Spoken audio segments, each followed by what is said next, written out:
चलिए गाइस, तो हम लोग समझने वाले हैं कि जो टीडीएस का चालान पेमेंट होता है ये अपने कैसे करते हैं। तो सबसे पहले तो मैं अपने गूगल क्रोम के ब्राउज़र में आ जाता हूँ और मैं यहाँ पे लिखने वाला हूँ टीडीएस पेमेंट। ठीक है, मैं लिखता हूँ टीडीएस पेमेंट और मैं एंटर में हिट करता हूँ। जैसे ही मैं एंटर में हिट करूँगा, ये भी लोड हो रहा है फ़िलहाल। ये लोड होके आ गया। लोड होने के बाद ये जो आप लोग को दिख रही होगी लिंक, इसमें आप कर दो क्लिक। आप लोग को पता होगा अगर आप ऑनलाइन पेमेंट करना चाह रहे हो टीडीएस का, तो आपको फॉर्म 281 के थ्रू पेमेंट करना पड़ता है टीडीएस का ऑनलाइन। तो अभी मैं क्या करने वाला हूँ, मैं उस तरफ नेविगेट कर रहा हूँ। जो जो स्टेप्स मैं फॉलो कर रहा हूँ आप लोग की सेम स्टेप फॉलो कीजिएगा। मैं अभी नीचे की तरफ स्क्रॉल डाउन करता हूँ और मैं क्लिक करने वाला हूँ क्लिक टू पे टैक्स ऑनलाइन। इसमें मैंने क्लिक कर दिया। फ़िलहाल जैसे ही मैंने क्लिक किया, ये पेज फ़िलहाल लोड हो रहा है। अब लोड होने के बाद यहाँ पे लिख के आ गया चालान नंबर 281, एकदम लेफ्ट हैंड साइड में लिखा हुआ है ऊपर टीडीएस या टीसीएस। अभी मैं करूँगा प्रोसीड पे क्लिक। आप लोग को पता होगा कि ये जो टीडीएस का हम लोग पेमेंट करते हैं, ये हम लोग को मंथली करना पड़ता है। तो आप लोग मेक श्योर कीजिएगा कि आप लोग टाइमली पेमेंट करें इस चीज़ का। अब ये जो मेरा फॉर्म ओपन होके आ गया, यहाँ पे मेरे को सब डिटेल्स फिल करनी पड़ती है। ये जो पार्ट है यहाँ पे पूछ रहा है टैक्स एप्लीकेबल, मतलब आप किसका टीडीएस काट रहे हो, आप किसी कंपनी का टीडीएस काट रहे हो या फिर नॉन कंपनी डिडक्टी है। मतलब कि आपका जो डिडक्टी है उसका टाइप क्या है, क्या वो कंपनी है या वो नॉन कंपनी है। फ़िलहाल मैं जो टीडीएस काट रहा हूँ, मैं आप जैसे कि जानते हैं स्किल शॉट जो है, हम लोग टीडीएस काटते हैं फेसबुक का। सिंस हम लोग फेसबुक के थ्रू मार्केटिंग करते हैं तो फेसबुक हम लोग को बिल इशू करता है। तो हम लोग फेसबुक का टीडीएस काटते हैं अंडर सेक्शन 194C। ठीक है, तो फेसबुक एक कंपनी है, तो मैंने कंपनी में क्लिक कर दिया। अब पूछ रहा है टाइप ऑफ पेमेंट क्या है। तो जो मेरा टाइप ऑफ पेमेंट होने वाला है ये रहने वाला है 200। क्यों 200 क्यों रहेगा? क्योंकि जब आप as a normal tax payer जब आप टीडीएस कट जमा करोगे तो वो 200 के अंदर फॉल करता है। 400 के अंदर फॉल तब करेगा जब आपका कोई असेसमेंट का ऑर्डर आया हुआ है। ठीक है, अभी पूछ रहा है नेचर ऑफ पेमेंट क्या है, तो ये मेरा रहने वाला है 94C। तो मैं अभी वो यहाँ पे सिलेक्ट करने वाला हूँ। मैं सेलेक्ट कर रहा हूँ 94C payment of contractor and सब कॉन्ट्रैक्टर, इसमें मैंने कर दिया क्लिक। अब मैं नीचे की तरफ स्क्रॉल डाउन करने वाला हूँ। यहाँ लिखा हुआ है मोड ऑफ पेमेंट, आप पेमेंट किस मोड से करना चाहते हैं। आपका जो भी मोड रहेगा वो मोड आप यहाँ पे इजीली सेलेक्ट कर सकते हो, राइट। चलिए, और मैं भी ओके में क्लिक कर देता हूँ और मैं नीचे की तरफ आ गया। यहाँ पे खुला हुआ है, यहाँ पूछ रहा है असेसमेंट ईयर क्या है और आपका टैन नंबर क्या है, राइट। टैन नंबर क्या है, तो आपका जो भी टैन नंबर रहता है, जब आपका टैन नंबर आ जाएगा तब भी आप टीडीएस काट सकते हो ऑब्वियसली। तो आपका जो भी टैन नंबर रहता है वो आप नंबर यहाँ पे डाल दो। ठीक है, टैन नंबर देना पड़ेगा और आपको बताना पड़ता है आपका असेसमेंट ईयर कौन सा है। ठीक है, तो ये टीडीएस मैंने काटा है 21-22 के लिए, तो मेरा असेसमेंट ईयर रहने वाला है 22 और 23। ठीक है, अभी पूछ रहा है फ्लैट डोर, मतलब आपका जो भी टैन नंबर है उसके अकॉर्डिंगली आप जो भी डिटेल्स अपनी भर दीजिए। फ्लैट क्या है, डोर क्या है। सिंस ये मैंडेटरी नहीं है, मैंडेटरी सिर्फ और सिर्फ डिस्ट्रिक्ट है और सिटी है, तो आप वो दे दीजिए। मैंने कैलकाटा दे दिया। स्टेट मेरा है वेस्ट बंगाल। पिन कोड आपका जो भी रहता है वो दे दीजिएगा। जो जिसके भी सामने एस्ट्रिक लगा हुआ है इसका मतलब ये होता है कि वो मैंडेटरी है, तो वो आपको डेफिनेटली फिल करना ही पड़ेगा। उसके बाद आपसे पूछ रहा है कैप्चा कोड, इसको आप फिल इन कर दीजिए।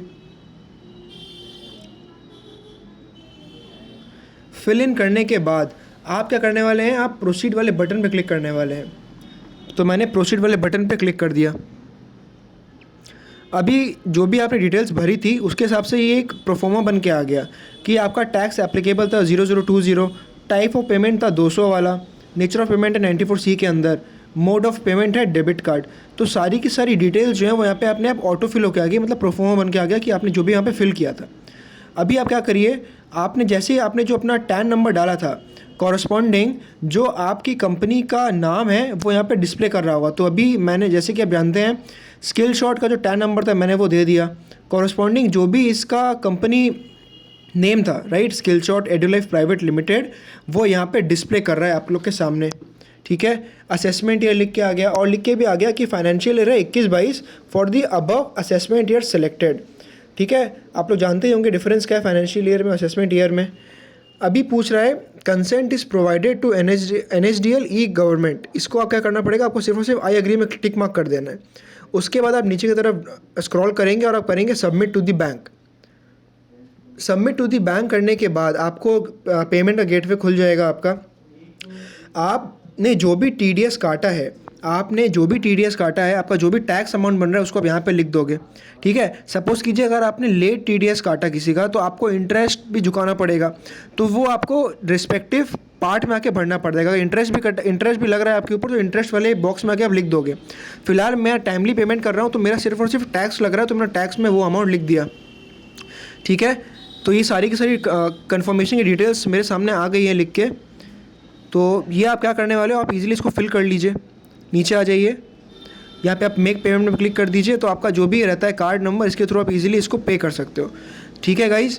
तो ये था, पे कर दिया। अब मैं आप लोग को जो बताने वाला हूँ कि जब आप ये पेमेंट कर लोगे, जैसे ही आप ये पेमेंट कर लेते हो, तो आपका एक चालान का कॉपी ओपन होती है, जो कि मैं आप लोग के संग अभी शेयर करता हूँ। देखिए, जब आपका पेमेंट हो जाएगा गाइज़, तो आप लोग को कुछ ऐसा चालान निकल के आएगा, ठीक है।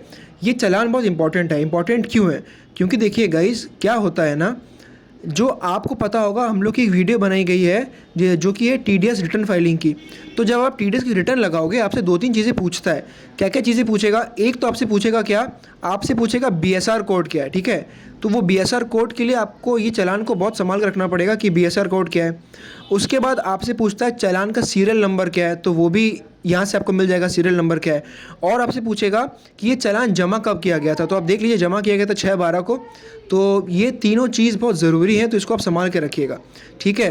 और ये अगर आप संभाल के रखोगे, एक फ़ायदा और है कि आपको पता रहेगा कि आपने किस हेड में क्या क्या पेमेंट किया हुआ है। कि जैसे देखिए, ये जो हम लोग का बिल है, ठीक है, ये हम लोगों ने TDS काटा है, हम लोग ने काटा है TDS फेसबुक का। अब जो हम लोग का अमाउंट दिखा रहा है, आप लोग को दिख रहा होगा इनकम टैक्स वाला, ये वाला 178, यही TDS का अमाउंट है, राइट। तो आप लोग को पता होगा जो TDS कटता है वो हर समय टैक्सेबल वैल्यू के ऊपर कटता है। तो जो भी अभी आप लोग को दिखा रहा होगा स्क्रीन के यहाँ पे, फेसबुक का मैंने एक बिल डिस्प्ले किया है। तो बेसिकली हम लोग जो फेसबुक में एड्स करते हैं, वो बिल्स जो हैं वो इस टाइप से आते हैं। तो हम लोग क्या करते हैं, पूरे महीने भर में जितने बिल्स आए हैं उसको, उसके सारे के सारे टैक्सेबल वैल्यू को ऐड कर लेते हैं, और उस पर सिंस फेसबुक एक कंपनी है, तो मैं उसका 2% काट लेता हूँ टैक्स, TDS, राइट। और फिर मैं पोर्टल में जमा करा दूंगा। अगर मैं लेट करता हूँ तो फिर मेरे को इंटरेस्ट भी देना पड़ेगा, ठीक है। आप लोग जैसे जानते होंगे कि जो मेरा इंटरेस्ट होता है, राइट, अभी मैं आप लोगों को आप लोग को स्क्रीन में आप लोग को दिख रहा होगा ये चीज़, आप लोगों को एक शीट दिख रही होगी, राइट। इस शीट को ध्यान से देखिए, यहाँ पे क्या है, राइट गाइज। तो आप लोग को ये शीट दिख रही होगी। तो हम लोग की जो वीडियो बनी थी TDS की रिटर्न अपने कैसे लगाते हैं, तो ये शीट बहुत हेल्पफुल है। इस शीट में क्या है, मैं सारे के सारे रिकॉर्ड्स रखता हूँ कि मैंने जो पेमेंट किए हैं TDS के, वो सारे के सारे मैं इस शीट में अपने आप फिल करके रख लेता हूँ, ठीक है, चालान नंबर वाइज। तो ये देखिए 94C के अंदर पेमेंट हुआ था सेक्शन में, तो मैंने वो लिख दिया। पैन नंबर जो भी रहता है जिसका आपने TDS काटा है, वो हमें लिख दीजिए। मैंने फेसबुक का TDS काटा है, तो जो भी पैन नंबर है आप यहाँ पे फिल कर लीजिए। नेम लिख दीजिए, डेट लिख दीजिए, अमाउंट लिख दीजिए। अब पेड बाई, ये आप लिख लो अपने लिए कि आपने बैंक के थ्रू पेमेंट किया है, बैंक के थ्रू किया है, कैश के थ्रू किया है, आप वहाँ पे लिख सकते हो। और आपका TDS अमाउंट क्या बन रहा है, आप यहाँ पे वो लिखने वाले हो। अब यहाँ पूछा जा रहा है ड्यू डेट ऑफ पेमेंट, मतलब क्या हुआ गाइस, इसका मतलब हुआ कि आपका पेमेंट ड्यू कब हुआ था। सपोज़ कीजिए ये जो मैंने TDS काटा है फेसबुक का, इसकी जो डेट बन रही थी वो बन रही थी 7/12, तो यहाँ पे ड्यू डेट रहेगा 7/12, क्योंकि हम लोग को जो जमा कराना पड़ता है TDS वो सामने वाले महीने के 7 तारीख या उससे पहले जमा कराना पड़ता है, तो ड्यू 7 तारीख। उसके बाद यहाँ पे पूछ रहा है एक्चुअल डेट ऑफ पेमेंट, आपने पेमेंट किया कब है। तो मैंने पेमेंट टाइमली कर दिया था, मैंने पेमेंट कर दिया था 6 तारीख को, 6/12/21 को, तो मैं यहाँ पे 6 तारीख लिख दूंगा। सपोज़ कीजिए अगर आप पेमेंट टाइमली नहीं कर पाते हैं, ठीक है, आप 7 तारीख की डेट को क्रॉस करके सपोज़ कीजिए आप आ गए 9 तारीख को, और आप 9 तारीख को कर रहे हैं पेमेंट, इस केस में आपके ऊपर इंटरेस्ट लग जाएगा 3%। जो इंटरेस्ट लगता है वो लगता है 1.5% पर मंथ। अब सिंस आपने 7 तारीख की ड्यू डेट को क्रॉस कर दिया, मतलब आपका ड्यू डेट थी 7 तारीख, 7/12 को आपको पिछले महीना मतलब नवंबर महीने का TDS जमा कराना पड़ता था। अगर आप एक भी दिन की डिले कर जाते हैं जमा कराने में, तो जो आपका इंटरेस्ट लगेगा आपके ऊपर वो स्टार्टिंग वाले महीने के डेट से लगेगा, मतलब 1.5% प्लस 1.5%, तो बेसिकली 3% लगेगा अगर आप डिले कर जाते हैं। तो गाइस, तो अगर आप ये पेनल्टी को अवॉइड करना चाहते हैं तो प्लीज़ मेक श्योर कीजिए आप टाइमली उसका पेमेंट कर लीजिए। अभी यहाँ पे अपने रिकॉर्ड्स के लिए आप यहाँ पे लिख भी सकते हैं डिले इन मंथ्स क्या था। उसके बाद पूछा रेट ऑफ इंटरेस्ट क्या है। रेट ऑफ इंटरेस्ट तो आप निकालेंगे, अगर आपका ड्यू हो गया तो कितना % का आपका रेट लग जाएगा। उसके बाद अगर आपका इंटरेस्ट लगा यहाँ पे लिख दीजिए, BSR कोड, जो कि मैंने आप लोगों को वीडियो में दिखाया था कि BSR कोड का क्या पर्पस है, वो आप यहाँ पे फिल इन कर लो। फिर चालान नंबर, चालान डेट क्या है, ठीक है, टैक्स और आपका इंटरेस्ट अमाउंट क्या था और टोटल चालान अमाउंट कितना है। तो गाइस अगर आप ये चीज़ को फिल कर लोगे तो आप लोग देखिए ऊपर आई बटन पे लिंक आ रहा है, जिसके थ्रू आप क्लिक करोगे आप इजीली समझ सकते हो, आप चीज़ों को रिलेट कर सकोगे कि हम लोग ने जो वीडियो बनाया है how to file TDS return, वो सारी की सारी चीज़ें इसके थ्रू बनी थी, एक्सेल शीट के थ्रू। तो ये एक्सेल शीट को समझना बहुत ज़रूरी है गाइस। तो आप लोग देख लीजिए वीडियो को, अगर समझ में नहीं आया होगा तो कमेंट बॉक्स में लिख दीजिए, मैं रिवर्ट कर दूंगा। सो गाइस चलिए, this is your host Sharad signing off. अपने मिलते हैं नेक्स्ट वीडियो में।